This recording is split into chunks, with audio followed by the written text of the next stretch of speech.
السلام عليكم. معكم الشيخ الشقدالي، إسبانيا. حكايات تروى مع الشقدالي.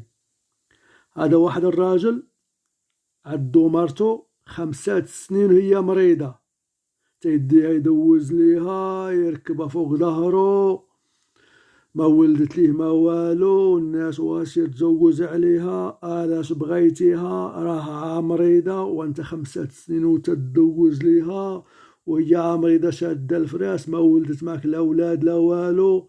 واش على قلت العيالات؟ قال لهم شوفوا، انا ما نقدش نطلقها، ما نقدش نتزوج عليها الا مت انا ولا هي. ما عمري ما ننسى الخير ديالها وديال باها. قالوا الناس اش من خير؟ اش دارت فيك؟ مش وهي مريضة؟ قال واش غنقول لكم؟ قال لهم كنت صغير، عندي 8 سنين، مات با، خلى عندي 8 سنين كنت تنقرا. من مات با عمي تزوج بأمي. عمي خرجني من المدرسة، وليت تنسرح ليه البهايم، نبات معاهم، ولا مكرفس عليا، ولا يصوتني يضربني، معذبني بزاف عمي. واحد النهار تنشكي لامي، قلت لها امي عمي راه مكرفس عليا بزاف، تيضربني معذبني.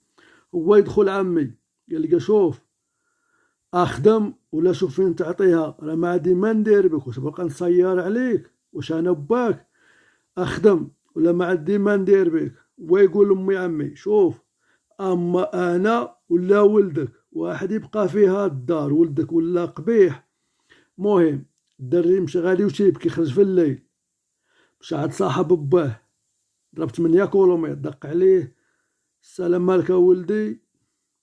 قال لي شوف، راه عمي جرى عليا في هاد الليل ومكرفس عليا وتنسرح ليه البهايم، من مات با وخرجني من المدرسة، مكرفس عليا بزاف. قال لي دخل ولدي، باك راه كان الله يعمر هذا دار، راه كان صاحبي، ما ننساش الخير ديالو. دخل ولدي، مرحبا بك، انا راه ما عنديش الاولاد، عندي عا البنات، دخل انت بحال ولدي. مهم دخلوا للمدرسة، كساه ولا مهلي فيه حتى كبر توظف. الولد بغا يتزوج، قال لي شوف انا باغي نتزوج. قال لي شوف، انا عطيك بنتي تزوج بها. قال لي ما نقدش، انا كابره معايا بحال اختي، ما نقدش نتزوج بها. قال لي شوف، احلال ليك اتزوج بها. المهم تزوج بها. من تزوج بها هذه هي اللي مرضات. كما قالوا ناس زمان: لما تباك ولا امك وعاري على كتافك، وما ينفعك لا عمك ولا خالك، والخادمة تعلي من شانك. وشكرا، موت شكرا.